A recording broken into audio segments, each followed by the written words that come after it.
These light-toned ridges are found in a large fracture located east of Holden crater and form a curious box-like pattern. A hairline fracture runs along the axis of each ridge line. The overall pattern spans several hundred meters across, and individual ridges are several meters wide. Scientists are not sure how they formed yet, but some possible explanations suggest that mineral-rich groundwater flowed out of the hairline fractures and deposited minerals at or near the surface as the water evaporated. In addition, these minerals may have formed a cement along the fractures, making these patterns more resistant to subsequent erosion by wind or other processes.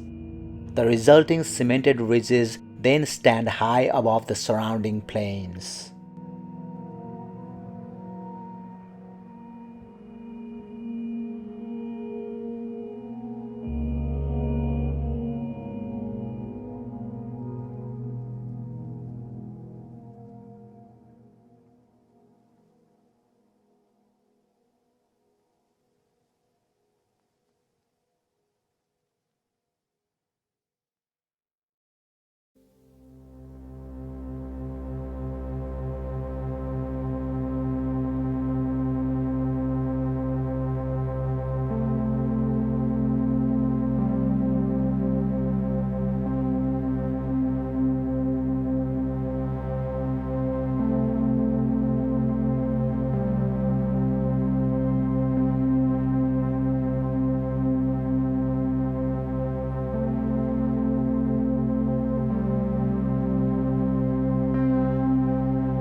This video footage from Perseverance rover shows Ingenuity helicopter's 13th flight, which stood out as one of Ingenuity's most complicated.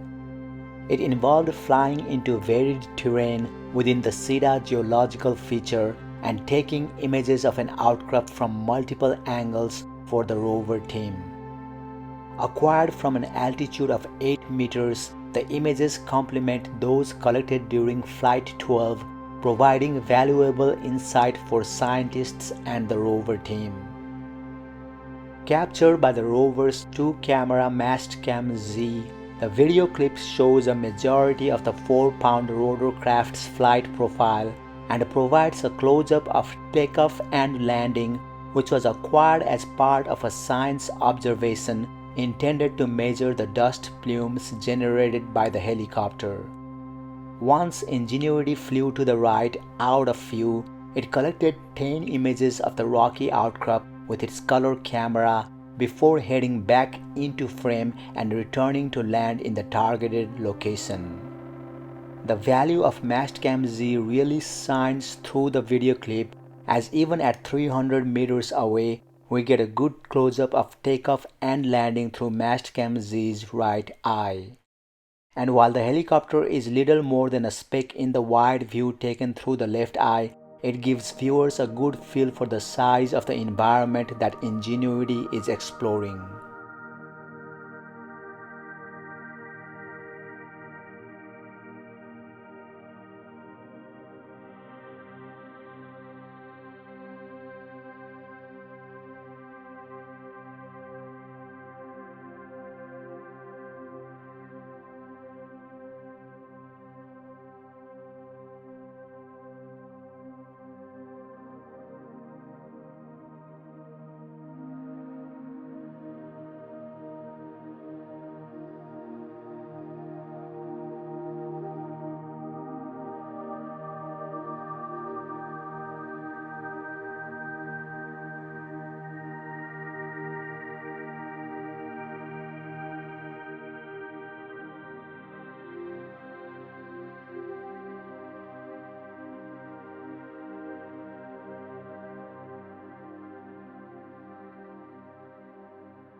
This view shows the upper portion of a wind-blown deposit called a rock nest.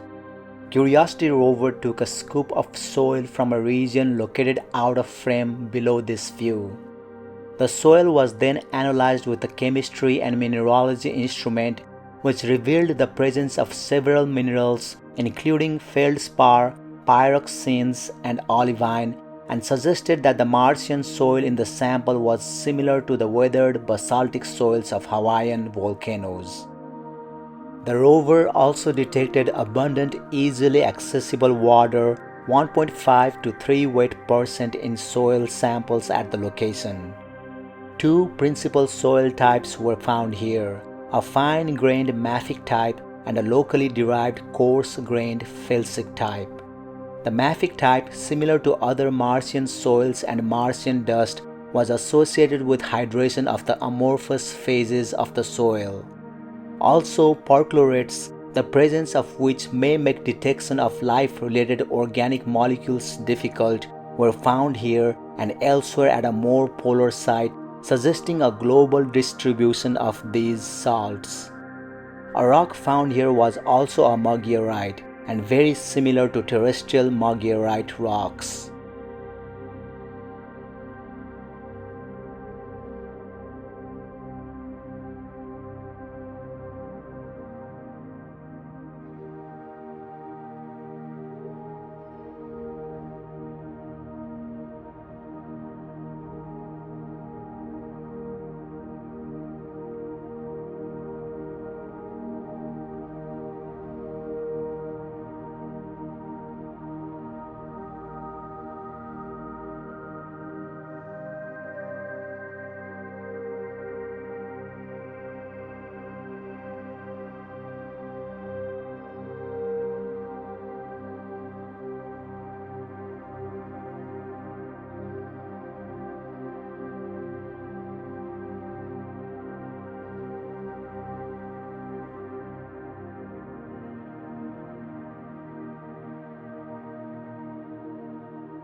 Clouds on Mars are just as diverse and fascinating as those we see in our skies on Earth.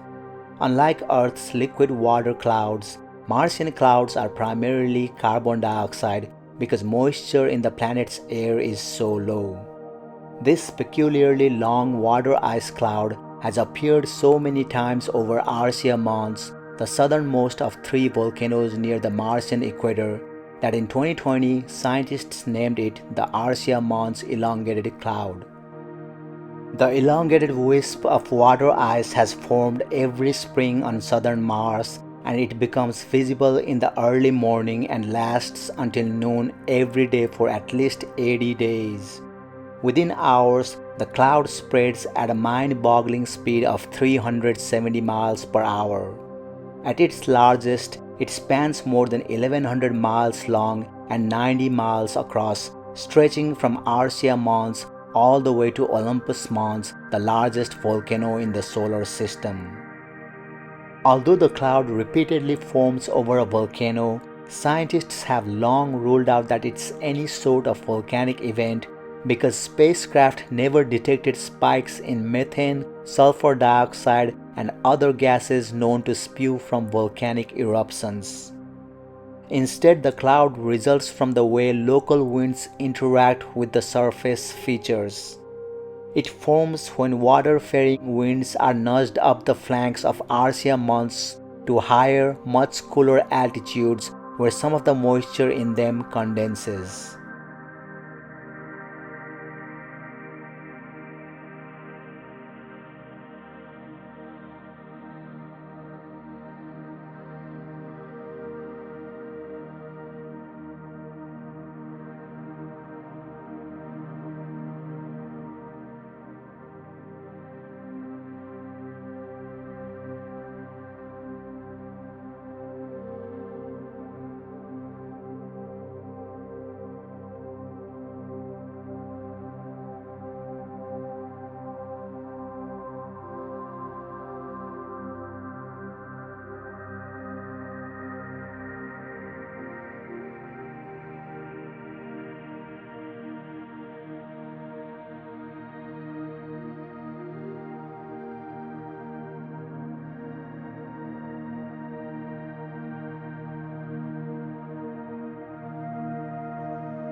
The panorama here shows the interior of Bela crater, which is about 0.6 miles in diameter. The view here is looking across the crater towards the distant east-northeast wall of the much larger Jezero crater, which is at the center of the image about 25 miles away. Impact craters like Bela can offer grand views and contain vertical cuts that provide important clues to the geologic history of the area. The view shows multiple locations of bedrocks exposed in vertical cross-section. One of these exposed sections of bedrock is angled steeply downward and is nearly 65 feet tall. Called dipping beds, such steeply angled bedrock section could indicate the presence of a large Martian sandbar made of sediment that billions of years ago was deposited by a river flowing into the lake that the Jezero crater once held.